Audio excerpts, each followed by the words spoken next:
I'm glad the Leafs won, but did you notice that Flyers fans were kind of like weirdly quiet? Well, yeah, I mean, the Leafs aren't the Penguins, so... So look at it finally! Good old Canadian fire! Kadri! Yeah. Deal with it. Deal and smash! Owen Grabowski. GTFO. I got it from afar. And this is one of the few situations where that's actually a good thing. Leafs win 4-2 over the Philadelphia Flyers. And there's a neat little video I'm going to include in the underbar. It's Zach Rinaldo standing next to Phil Kessel at the face-off, telling him that he's going to take his head off. Phil Kessel scores to open up the scoring 1-0 for the Leafs, and if you look really closely, Zach Rinaldo on the ice. Well done, Philip. If you watch that video, I love Kessel's response. I'm going to catch you with your head down. No, you're not. Oh, no, he did! It's sick chirps, Philly cheese! He's not much of a talker. He speaks through his actions. And people are saying, look, Brizgalov should have had that. And those people are not wrong. But let's talk about something.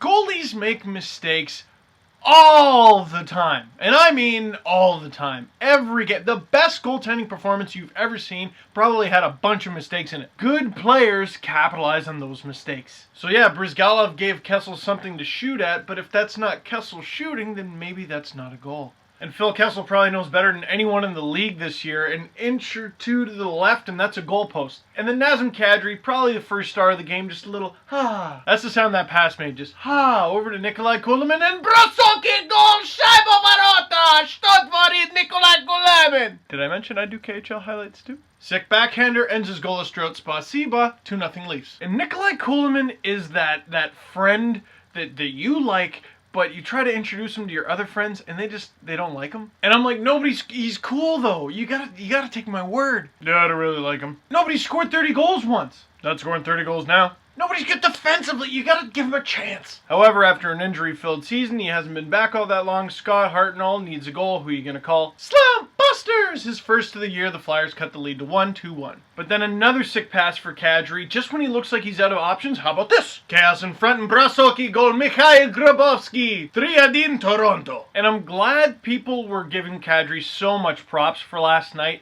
because he didn't score a goal. And it's so easy to give guys credit when they score a goal, because that's what you try to do in hockey, is you try to score goals. No one's trying to pick up girls with the league in assists. Actually, you probably can't, but it doesn't sound as good as goals. And one of the things they said on the broadcast last night that was just kind of weirdly sweeping it to the side was, yeah, Phil Kessel has a lot of assists and he's kind of reshaping his game, but he doesn't have any goals. Oh, never mind that he's helped resurrect James Van Riemsdyk's career. That's just an afterthought. He doesn't have 10 goals yet. Never mind that his line mate does, and that's the least of the Leafs' problems right now. Kessel needs to score. It's like, come on, can we give a guy credit for setting up some plays? Flyers fans are giving that credit to Jakub Voracek right now. He's an assist machine, and he scored in this one to make it 3-2. So Kadri finally putting up some points and finally getting some props. I like it.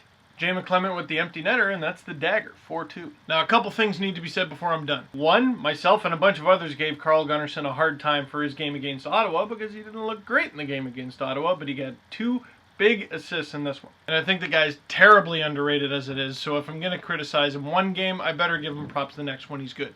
And 2, last thing before I end this, this was posted right when I posted my last LFR video, so I didn't get to tell you guys about it, but I just read the best Ryan O'Reilly piece that I've read probably since all the trade rumors started. Pro Scout Gus Kitsaros posted on theleafsnation.com, I'll post the link in the underbar obviously, why Ryan O'Reilly kind of makes sense for the Leafs, but he's going to come at a very high cost. It's obviously a lot more in depth than that, so give it a read. So my question to you to end this game, do you want Ryan O'Reilly on the Leafs, or are you worried that it's going to either cost too much or they're just doing well right now and there's no point rocking the boat, or both? Because I look up and down this Leafs roster right now and I'm like, well, I don't know, I like it.